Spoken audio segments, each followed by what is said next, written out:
Hi, welcome you all my dear friends. Welcome to my channel Physics in Motion. आज हम discuss करने जा रहे हैं 15% ऑल इंडिया कोटा की काउंसलिंग प्रोसीजर के बारे में। एक एक पॉइंट, क्या है नया काउंसलिंग प्रोसीजर नीट 2021 के लिए। नीट 2021 ऑफिशियली जो अब आपकी शुरू होगी 2022 में, तो इस काउंसलिंग का कंप्लीट प्रोसीजर क्या है।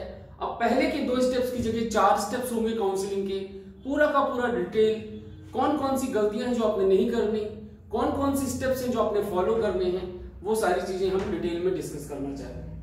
तो आइए स्टार्ट करते हैं। इन पर्टिकुलर ऑल इंडिया कोटा 15% जो ऑल इंडिया कोटा है, इसकी काउंसलिंग एमसीसी के थ्रू होती है। काउंसलिंग प्रोसीजर क्या है, इसके अंदर कितने स्टेप्स हैं याद रखेंगे, 4 steps. All India Kota round 1, round 2, mop up और स्ट्रे वैकेंसी राउंड। आपके पास इस बार नई बात यह है, जिसे पहले सिर्फ 2 आपके राउंड्स होते थे, राउंड 1 और राउंड 2।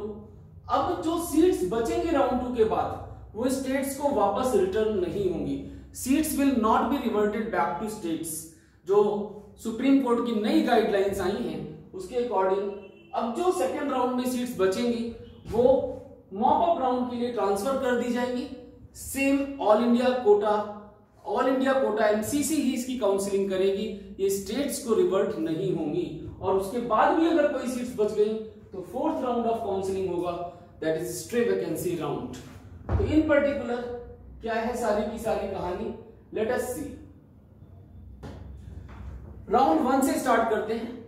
तो राउंड 1 के लिए आपको सबसे पहले रजिस्ट्रेशन करना है, फ्रेश रजिस्ट्रेशन करने हैं, अपनी रजिस्ट्रेशन फी की पेमेंट करनी है, फ्रेश रजिस्ट्रेशन फी की पेमेंट, और अपने कॉलेजेस की चॉइसेस फिलअप करनी है।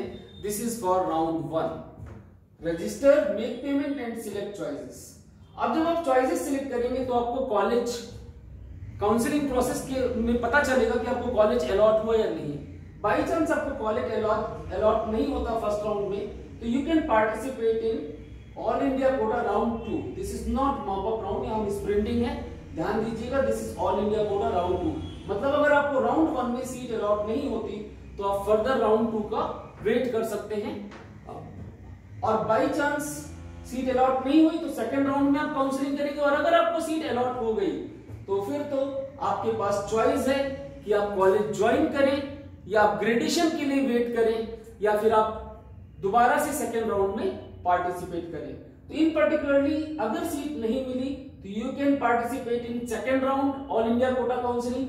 If yes, it's up to you कि आपने कॉलेज ज्वाइन किया या नहीं। जो फर्स्ट राउंड होता है वो एक फ्री एग्जिट राउंड होता है, इसमें कोई डिडक्शंस नहीं होते, आप आराम से एग्जिट कर सकते हैं।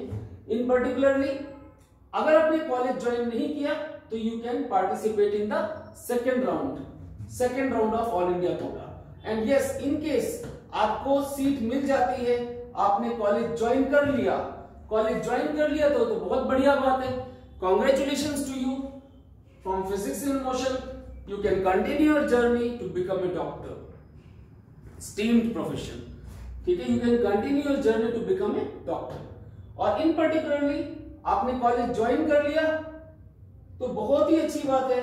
और अगर आपको लगता है कि नहीं, मुझे इससे भी बेटर कॉलेज मिल जाएगा अगले राउंड में, तो you can upgrade in round 2, you can opt for upgradation as well. तो ये आपके पास ऑप्शन है सबसे पहले राउंड 1 के लिए। अब इसके बाद बारी आती है सेकेंड राउंड की। भाई आपने फर्स्ट राउंड का काउंसलिंग अटेंड कर लिया, आपको सीट मिल गई, तो आपने कॉलेज या तो ज्वाइन कर लिया या अपग्रेडेशन का वेट कर लिया, या फिर सेकेंड राउंड की काउंसलिंग में दोबारा पार्टिसिपेट किया। और अगर आपको सीट नहीं मिली फर्स्ट राउंड में तो ऑब्वियसली आपको सेकेंड राउंड में ही आना है। In particularly all India Kota का जो सेकेंड राउंड है, इसके अंदर आपको दोबारा से रजिस्ट्रेशन कराने की जरूरत नहीं है, ध्यान दीजिएगा। जो पहले से रजिस्टर कर चुके हैं उन बच्चों को सिर्फ अपनी चॉइस फिलिंग रिपीट करनी है। लेकिन अगर कोई फ्रेश रजिस्ट्रेशन कराना चाहता है, जिसने फर्स्ट राउंड के लिए अप्लाई नहीं किया था, फ्रेश रजिस्ट्रेशन कराना चाहता है तो वो फ्रेश रजिस्ट्रेशन करवा सकता है। ध्यान दीजिएगा, सेकेंड राउंड में फ्रेश रजिस्ट्रेशन अलाउड है। आप पेमेंट करिए रजिस्ट्रेशन फीस की, चॉइसेस फिल करिए। लेकिन अगर आप पहले से ही रजिस्टर्ड थे तो फिर आपको सिर्फ चॉइस फिलिंग करनी है। ठीक है। अब आपने राउंड 2 के लिए चॉइस फिलिंग कर दी, काउंसलिंग स्टार्ट हुई, सीट का अलॉटमेंट प्रोसेस शुरू हुआ, या तो आपको सीट मिलेगी या नहीं मिलेगी। अगर आपको सीट मिल जाती है तो आप कॉलेज ज्वाइन कर सकते हैं, लेकिन इस बार आप ग्रेडेशन के लिए अप्लाई नहीं कर सकते। ध्यान से देखिएगा, यहां पर अगर आपको सीट नहीं मिली तो you can participate in mop up round, all India quota mop up round में आप पार्टिसिपेट कर सकते हैं अगर नहीं मिली तो। लेकिन अगर सेकेंड राउंड में आपको सीट मिल जाती है तो अगर आप कॉलेज ज्वाइन नहीं करते तो आपको एग्जिट करना पड़ेगा। मतलब सेकेंड राउंड में सीट मिलने के बाद आपने ज्वाइन नहीं किया तो you have to exit with forfeiture of the registration fee. Means अंतर कहां है, ध्यान से देखिए। फर्स्ट राउंड में अगर आपने कॉलेज ज्वाइन कर लिया था, आपको मतलब सीट अलॉट हो गई थी और आपने कॉलेज ज्वाइन नहीं किया था, तो आप एग्जिट करने की बजाय अगले राउंड के लिए पार्टिसिपेट कर सकते थे। जबकि सेकेंड राउंड में अगर आपने कॉलेज ज्वाइन नहीं किया तो आप उसके अगले राउंड में पार्टिसिपेट बिल्कुल भी नहीं कर सकते हैं। You have to exit with forfeiture of फी।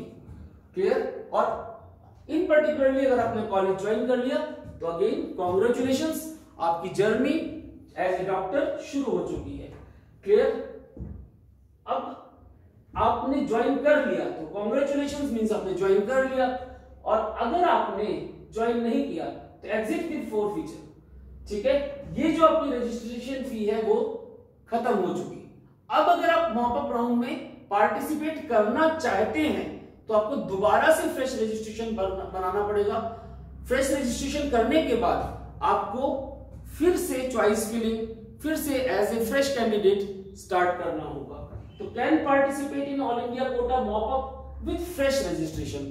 ध्यान दीजिएगा, पुराने रजिस्ट्रेशन से आप आगे के राउंड में पार्टिसिपेट नहीं कर पाएंगे, आपको दोबारा नया रजिस्ट्रेशन करना होगा। ये चीज ध्यान रखिएगा, दोबारा नया रजिस्ट्रेशन करना होगा।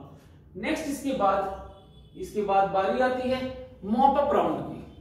अब मान लीजिए आपका मॉप अप राउंड स्टार्ट हो गया, all India quota mop up round, तो make fresh registration, allowed to make payment and select choices.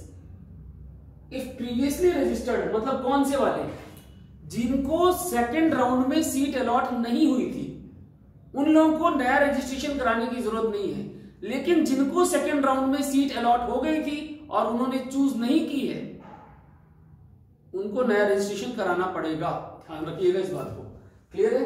तो ऑल इंडिया कोटा में अब अगेन वही कहानी, सीट अलॉट नहीं हुई तो फिर आप स्ट्रे वैकेंसी राउंड में चले जाएंगे, कोई नया रजिस्ट्रेशन जरूरी नहीं है। और अगर आपको सीट अलॉट हो गई तो आप कॉलेज ज्वाइन कर लीजिए, सजेस्टेड यही है। आप कॉलेज ज्वाइन कर लीजिए, सजेस्टेड यही है। बाकी अगर आपने कॉलेज ज्वाइन नहीं किया तो आपको एग्जिट करना पड़ेगा। ये फीस भी गई और आगे स्ट्रे वैकेंसी राउंड की एलिजिबिलिटी भी चली गई। क्लियर है? और in particularly we will suggest कि भाई यहां पर अगर सीट मिल गई तो अब किसका वेट करना है, अब सीधे सीधे अपना कॉलेज ज्वाइन करिए एंड कंटिन्यू योर जर्नी। जो आपका ड्रीम प्रोफेशन था उसको कंटिन्यू करिए। ठीक है, तो ये आपकी पूरी कहानी थी। एंड याद रखिएगा, यहां पर कोई भी अपग्रेडेशन अलाउड नहीं है। इसके बाद अगर मॉपअप के बाद किसी बच्चे को सीट मिल गई तो उसको कॉलेज लेना ही पड़ेगा, या फिर वो भूल जाए ऑल इंडिया कोटा काउंसलिंग को। स्टेट में उसको मिलती है वो अलग बात है। क्लियर? अब फाइनली जिन बच्चों को नहीं मिली उनके लिए है स्ट्रे वैकेंसी राउंड। अभी इस साल से पहले ये मॉप और स्ट्रे वैकेंसी ये ऑल इंडिया कोटा में नहीं हुआ करते थे। ये इस बार आपके लिए गिफ्ट है अगर आप ध्यान से सोचें तो। All India Kota stray vacancy round में कोई नया रजिस्ट्रेशन नहीं होगा। जो पुराने मॉपअप के रजिस्टर्ड बच्चे हैं जिनको सीट अलॉट नहीं हुई वही फर्दर कंटिन्यू करेंगे। अगर आपको सीट अलॉट नहीं हुई तो obviously that was the last chance in all India Kota. ध्यान रखिएगा, इन all India quota counselling. State counselling की बात अलग है, आपकी स्टेट में आपको सीट मिल रही है, यू कैन गेट देयर। लेकिन ऑल इंडिया कोटा के थ्रू आपका जो काउंसलिंग प्रोसेस है वो खत्म हो चुका है। अब आप नेक्स्ट ईयर के लिए दोबारा एग्जाम दीजिए, दोबारा अपनी एलिजिबिलिटी चेक करिए, and all the needs that has to be repeated, all the process that has to be repeated again. Clear? और अगर आपको सीट मिल जाती है इट्स वेरी गुड। अगर मिल जाती है आपको कॉलेज ज्वाइन करना ही चाहिए, नो का कोई मतलब नहीं बनता। वी विल नेवर सजेस्ट कि आप यहाँ कॉलेज ज्वाइन ना करें, आप कॉलेज ज्वाइन करिए and continue your journey to become a doctor, a very good doctor. This is all from Physics in Motion about 15% counseling of All India quota by MCC. See you all soon in the next video. Goodbye.